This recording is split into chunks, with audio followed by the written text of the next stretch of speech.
Oke, sekarang kita lanjutkan dengan membahas materi elektrokimia ya. Jadi elektrokimia ya. Elektrokimia ini ada dua, yaitu sel volta dan elektrolisis. Jadi dalam elektrokimia nanti kita bahas mengenai sel volta dan elektrolisis ya. Apa itu sel volta? Sel volta itu adalah reaksi spontan digunakan untuk menghasilkan arus listrik ya. Jadi reaksi redoks dapat menghasilkan arus listrik. Listrik itu namanya sel volta ya, yang terjadi dalam sel volta.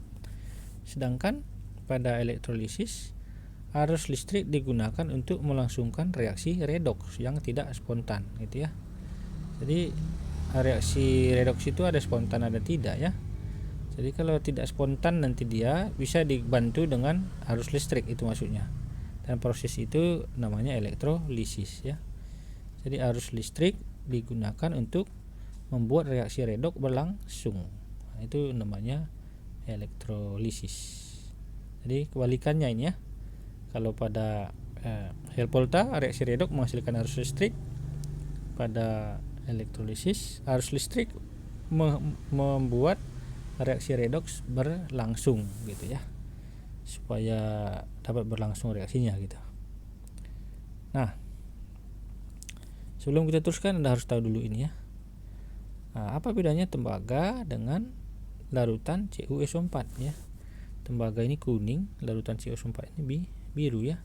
Maksudnya apa bedanya Cu di sini dengan Cu yang di dalam larutan ini gitu ya. Jadi bedanya Cu ini kalau padat dia warnanya kuning seperti ini ya. Begitu kita masukkan katakanlah di sini ada H2SO4 ya.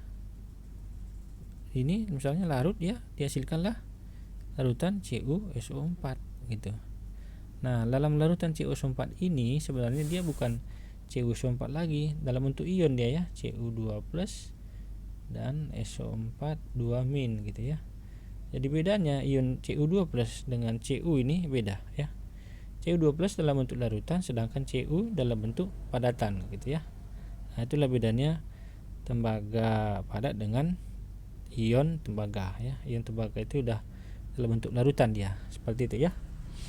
Nah, berikutnya bagaimana cara mengionkannya? Ya, mengionkan senyawa ionik dalam larutan ya. Nah, misalnya kita punya ini larutan CuSO4. Apa aja yang ada di dalamnya ini ya gitu ya. Ini larutan CuSO4. Tulisannya larutan CuSO4. Tapi di dalamnya ini ada apa aja gitu kan? Jadi kita buat ada reaksi ionisasinya CuSO4 pecah menjadi ya SO4 dulu ya, yang muatan negatif dulu. SO4 itu kan 2- ya. Cu-nya positif berapa gitu kan? Nah, positif berapa supaya kalau kita gabung jadi CuSO4 dia. Kalau buat positif 1 kan jadinya Cu2SO4. Nah, berarti kan bukan ini. Berarti salah. Kalau kita buat positif 2, baru pas dia. CuSO4 2 kali. Kita coret 2-nya. Jadi kembali dia ke ini. Maka yang benar adalah Cu2+ dan SO4 2- gitu. Maka kita setarakan ya, Cu di sini 1 kali 1, Cu di sini 1 kali 1, SO4-nya di sini 1, SO4-nya di sini 1 kali 1 sama ya. Jadi seperti itu cara menuliskannya ya. Contoh yang kedua, misalnya jadi di dalam larutan ini tadi ada ion Cu2+ dan ada ion SO4 2- itu maksudnya. Bukan CuSO4 yang ada di sini tapi ada Cu2+ dan SO4 2- seperti itu maksudnya ya. Nah, berikutnya Al2SO4 3 kali misalnya ya. Contoh yang kedua misalnya itu ada, katakanlah ada larutan katanya ya. Ada larutan di sini Al2SO4 3 kali. Ini tulisannya larutan ya. Tapi sebenarnya Al2SO4 ini 3 kali ini tidak ada lagi di dalamnya nih. Yang ada coba kita buat ya. Kita ionkan Al2SO4 3 kali, terpecah menjadi SO4 nya dulu, SO4 2 min kan, HL nya supaya jadi ini dia kita buat di sini pasti positif 3. Nah jadi yang di sini ini ada Al3 plus dan ada SO4 2 min. Al2 SO4 ini sebenarnya tidak ada lagi di dalamnya, itu maksudnya ya. Maka kalau kita mau setarakan, di sini 2, di sini 3. Yang penting di sini kita harus tahu aluminium yang ada dengan SO4 2 min ya. Al3 plus dan SO4 2 min itu yang ada di sini, itu maksudnya. Bukan Al2 SO4 3 kali ya. Nah itu yang cara mengionisasikannya ya. Nah berikutnya, apa arti reaksi redoks berdasarkan serah terima elektron? Ya itu dia ya. Reduksi jika ion menerima elektron dan berubah menjadi padat. Nah itu dia ya. Jadi kalau besi ini padat lambangnya Fe, tapi dalam larutan bukan lagi Fe tapi Fe ion dia ya, bisa Fe2+, bisa F3+ ya. Nah, itu bedanya ya. Nah, reduksi jika ion menerima elektron dan berubah menjadi padat. Jadi ini bisa berubah-ubah ya. Misalnya gini. Kalau ada ion di dalam larutan menerima elektron Fe2+ ya, menerima 2 elektron, itu sama dengan muatannya nih, maka dia berubah menjadi padat ya, jadi menjadi Fe dia. Ini besi padat, ini besi ion ya. Ini larutan AQ, di sini solid, itu bedanya ya. Yang ini tak nampak ya di dalam larutan dia. Kalau ini warna hitam dia. Nah, itu bedanya ya. Di sini terjadi reaksi reduksi, artinya Fe ini Fe2+ mengalami reduksi sehingga berubah menjadi padat ya. Dan mana tahu mengalami reduksi? Di sini biloxnya kan 2 ya. Di sini biloxnya 0. Kan turun ini. 2 menjadi 0 kan turun. Makanya ion besi itu mengalami reduksi. Nah, kalau oksidasi sebaliknya ya. Besi padat berubah menjadi besi ion. Misalnya kalau besi ya. Contohnya seperti itu tadi. Sebaliknya ya. Nah, apa dulu? Misalnya seperti ini ya. Nah, ini ada namanya besi padat. Ini ya. Berubah menjadi ion, melepaskan 2 elektron. Dan mana dapat 2 elektronnya sebenarnya sama dengan muatannya ini ya. Ya. Jadi ini besinya padat seperti ini. Besi yang ini cairan ya, larutan seperti itu. Maka di sini kan biloxnya Fe ini Fe padat berubah menjadi ion Fe2+ tambah 2 elektron, melepaskan 2 elektron ya. Ini dia, ini yang hitam nih, besi ini. Kalau ini nah itu dia.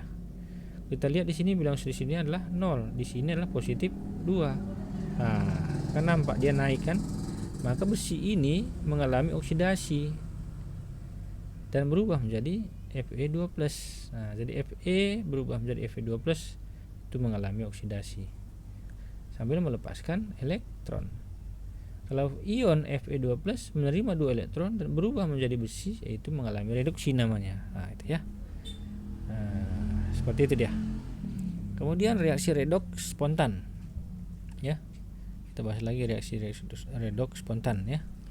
Nah, apa itu reaksi redoks spontan?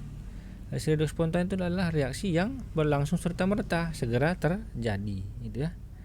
Contohnya bila logam seng kita masukkan ke dalam larutan CuSO4, maka saat kita masukkan logam seng ini ke dalam CuSO4 itu segera terjadi reaksi di mana sedikit demi sedikit logam seng larut dan membentuk ion. Ya. Jadi seng ini begitu kita masukkan sedikit demi sedikit dia larut dan berubah menjadi ion. Ini ya kan reaksinya kan jadinya seng ini kan seng yang larut tadi ya berubah menjadi ion Zn2+ tambah 2 elektron. Nah, itu maksudnya ya. Itu yang terjadi di sini pas kita masukkan ke dalam ini.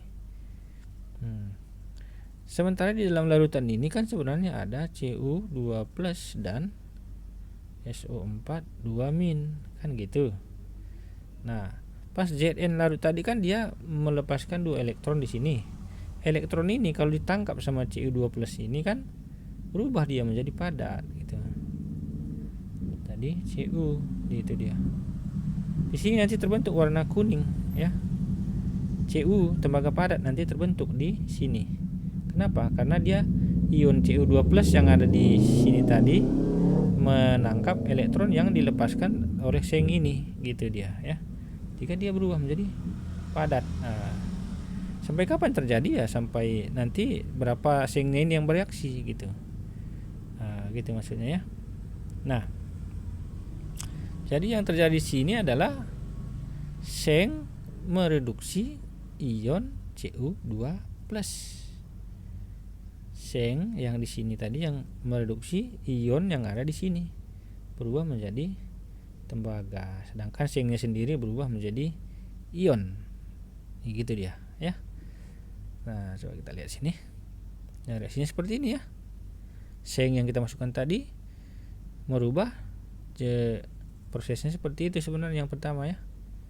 Di situ tadi seng yang kita lakukan tadi berubah dulu, Zn berubah menjadi, ini kan padat, berubah menjadi Zn2+ ya. Dia melepaskan 2 elektron. 2 elektron ini kemudian ditangkap oleh Cu2+. Tangkap, kalau ini aqua ya, larutan. Ya, Cu2+ ini elektron yang dilepaskan oleh seng ini ditangkap oleh elektron. Ditangkap oleh Cu2+.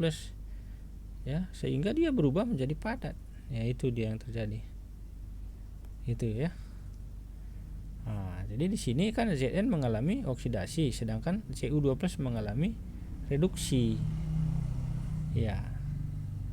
Jadi dari situ kelihatan bahwasannya si Zn ini mengalami oksidasi, berarti dia Zn mereduksi Cu2+, kesimpulannya ya. Zn mereduksi Cu2+. Nah, gitu ya. Kalau dia mengalami oksidasi berarti dia mereduksi zat lain gitu ya. Nah, kalau dibalik bisa nggak? Itu nggak bisa ya, nggak bisa terjadi. Maksudnya si tembaga di luar larutan ZnSO4 di dalam, itu tidak bisa. Apa aturannya? Ada aturannya ya. Misalnya gini, nah ini dari Volta ya. Misalnya gini. Nah, tadi kan di sini Zn, di sini larutan CuSO4, berarti kan ada Cu2+ dan ada SO4 2- kan. Ini kita masukkan bisa terjadi. Tapi kalau dibalik misalnya gini. Di sini ada larutan ZnSO4, berarti kan ada Zn2+ SO4 2-. Ada tembaga di sini. Gitu ya. Masukkan ke sini, bereaksi enggak dia? Tidak. Nah, gitu dia. Tidak terjadi reaksi itu.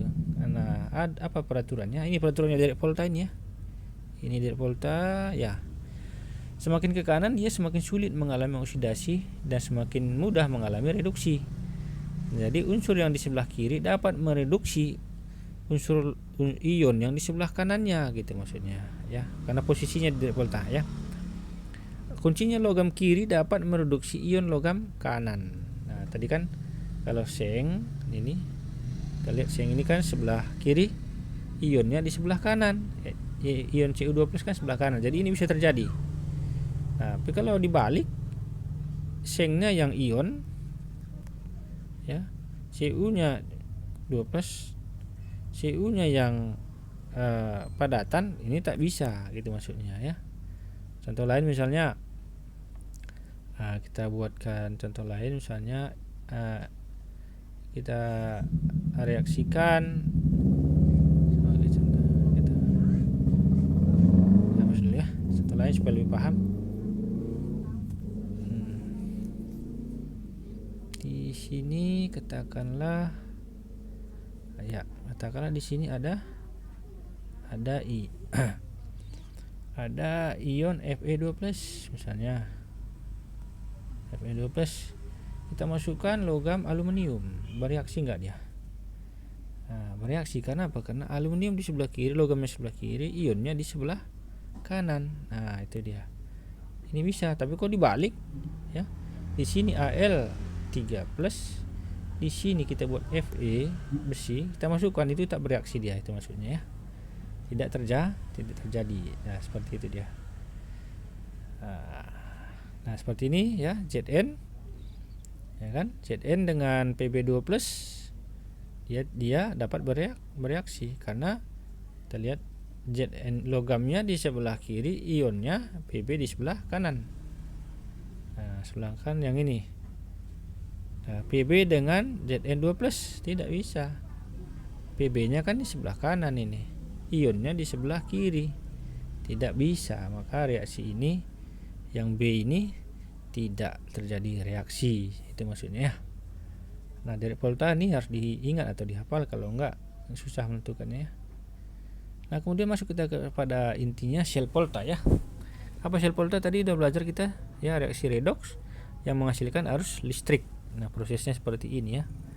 Jadi prosesnya seperti ini, gambarnya seperti ini ya. Jadi sebenarnya pertama kita buat dua larutan ya. Ini dua larutan ya. Misalnya kalau contohnya ini, yang ini kan larutan ZnNO3 ya. Larutan Zn NO3 dua kali. Katakanlah 1 molar, ini bisa kita buat ya. Kita timbang ya, kita larutkan, dapat dia. Kemudian ada lagi CuSO4 CuNO3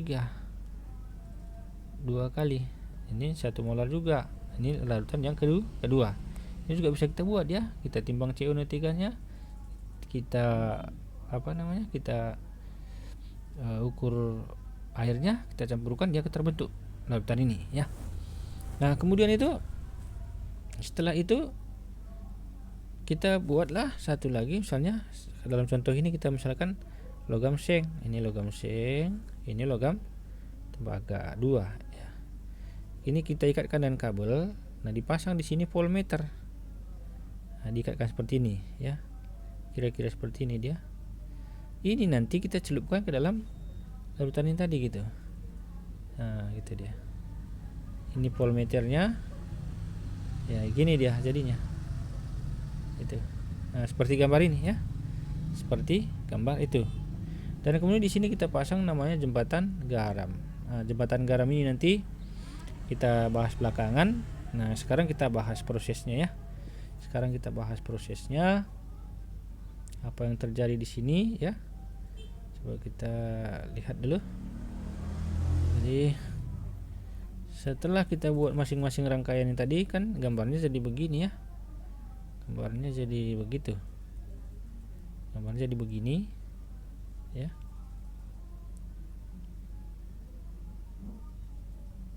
Nah, di sini dia.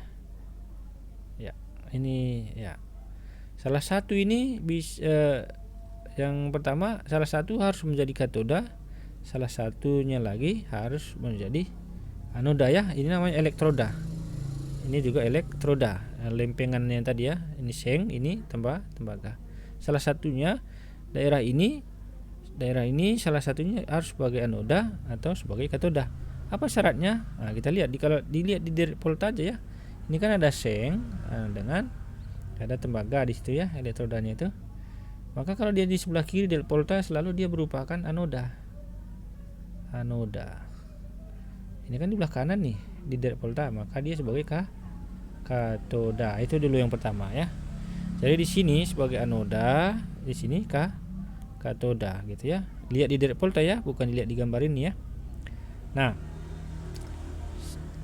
di anoda terjadi selalu reaksi oksidasi, sedangkan di katoda reduksi gitu ya. Terjadi oksidasi, di katoda terjadi reduksi. Oksidasi ini biasanya ya, logam ini akan larut, logam yang ini. Jadi prosesnya seperti ini. Kita lihat ya, kita hapus lagi dulu supaya lebih jelas. Tadi prosesnya ya. Ini ya. Dia di katoda, di anoda oksidasi, di katoda reduksi gitu kan. Nah, ini dia prosesnya. Dari proses seperti ini. logam yang di anoda ini akan larut. Ini seng ini larut. Seng ini larut dan berubah menjadi ion. Nah, gitu. Seng kayak tadi kalau dia larut kan iya berubah menjadi ion, reaksinya kan begini. Zn2+. Ya. Dari mana dapat 2+? Itu bisa dari reaksi di bawahnya itu nanti ya. Zn2+ tambah 2 elektron, dia melepaskan 2 elektron. Nah, jadi gitu. Jadi seng yang ini yang tercelup ini akan larut dan berubah menjadi Zn2+ sampai melepaskan 2 elektron. Nah, itu dia. Elektronnya tadi, elektron mengalir dari sini ke sini.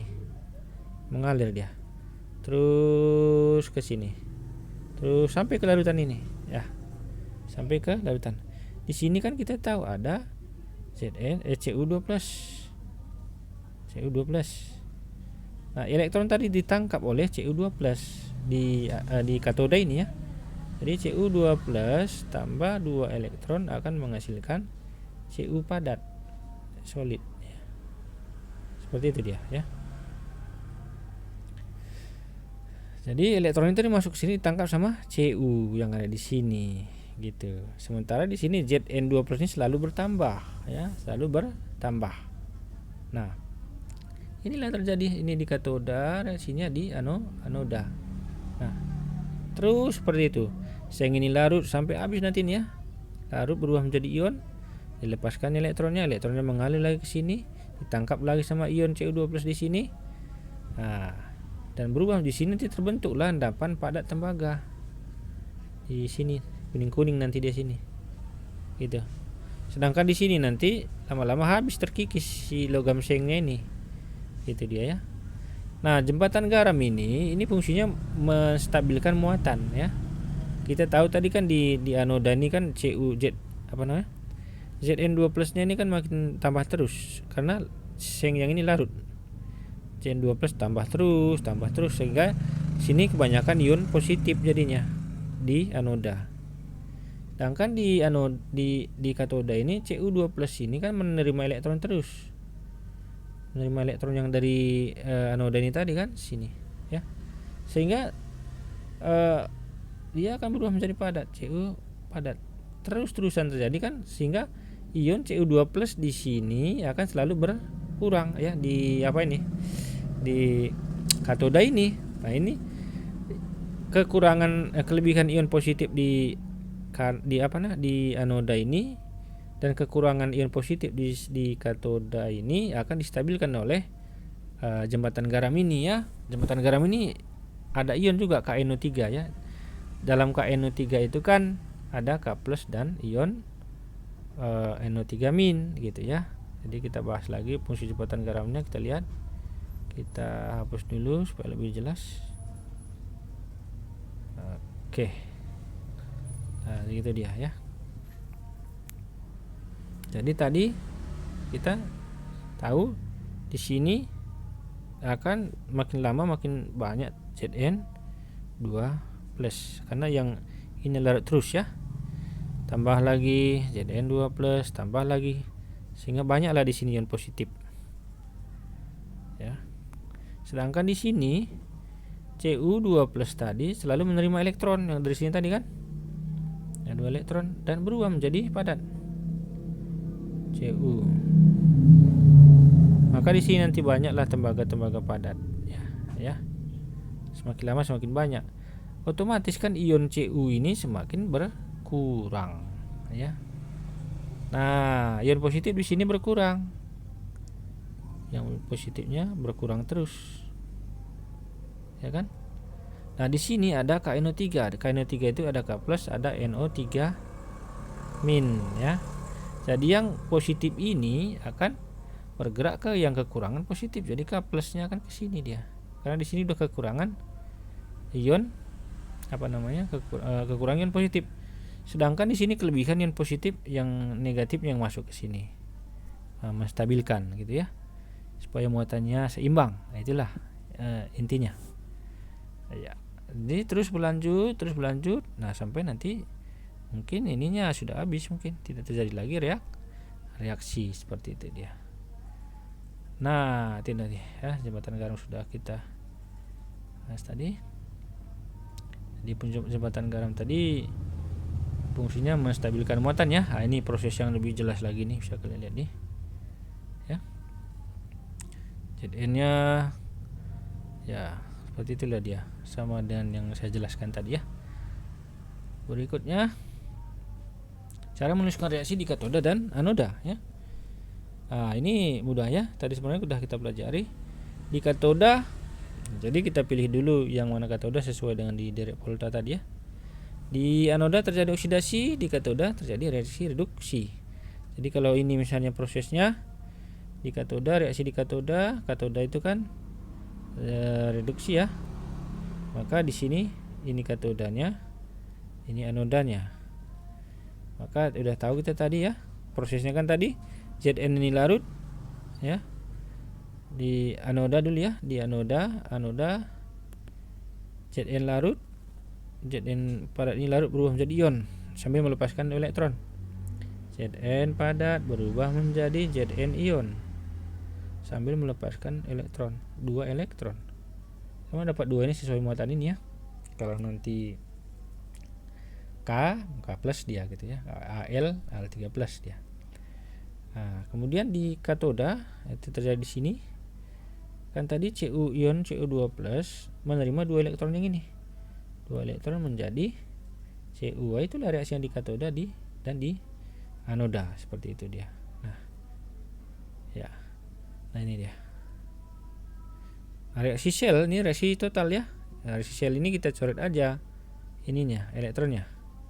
Kita coret elektronnya kan jadinya Zn ini tambah Cu2 plus berubah menjadi Cu2 plus tambah Zn2 plus tambah Cu ya, seperti ini dia.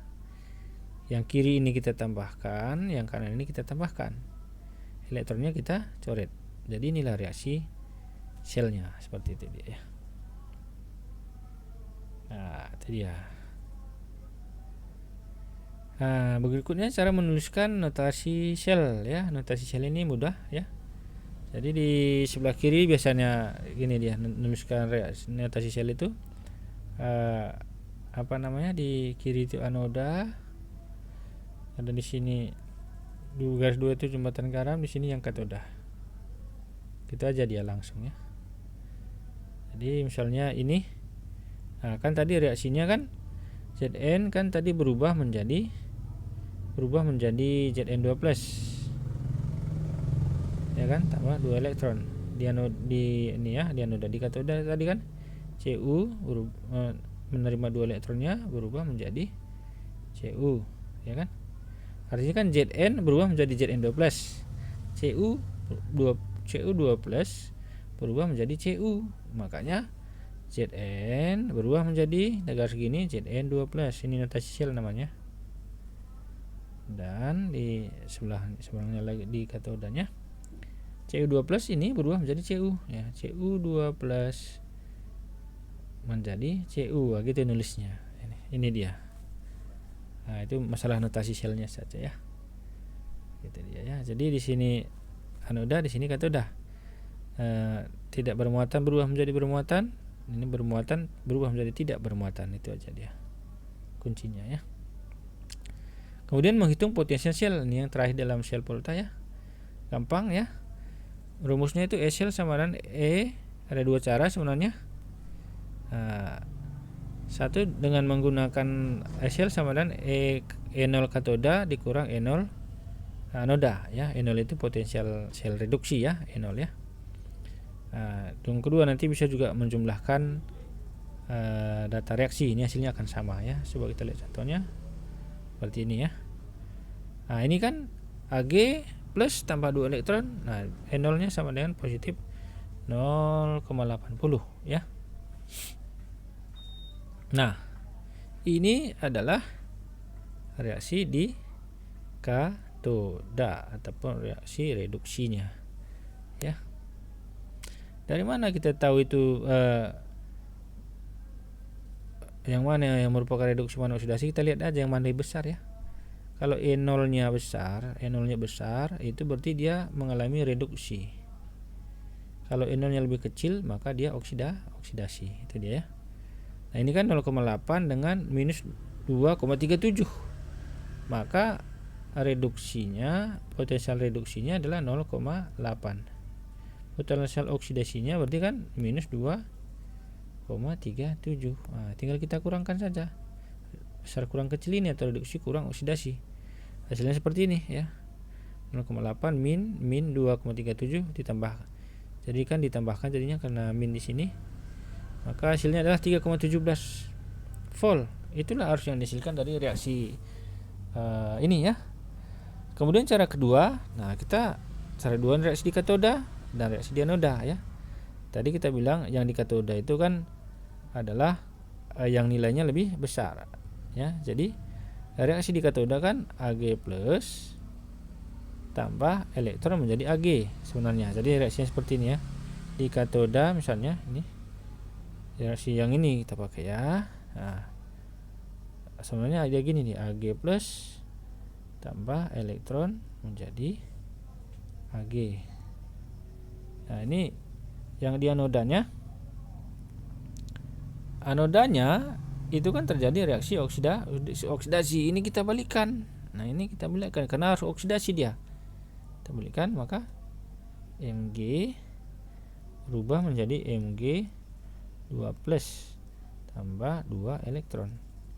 Di sini kan ini yang atas ini kita kali 2 supaya elektronnya sama ya. Ini kali 2 kali 2 kali 2, tapi di dalam mapanya nilainya tidak usah dikali 2, tetap 0,8 volt. Satu lagi tetap karena dibalik tadi tandanya menjadi positif 2,37. Nah, kalau seperti ini dia udah kita coret elektronnya ini kan habis nih. Nah, maka ini tinggal kita tambahkan karena reaksinya udah pas. Kita tambahkan jadi seperti ini. Ya, hasilnya positif 3,17. Jadi hasilnya sama ya. Jadi seperti itu dia. Elektronnya bisa dicoret, reaksinya sudah seperti ini. Tinggal kita tambahkan kalau seperti ini. Kalau pakai rumus 1 tadi reduksi kurang oksidasi. Kalau yang ini kita tuliskan dulu reaksinya, baru nanti kita tambahkan. Seperti itu dia. Mungkin untuk reaksi Shell Polta ini sampai di sini. Terima kasih.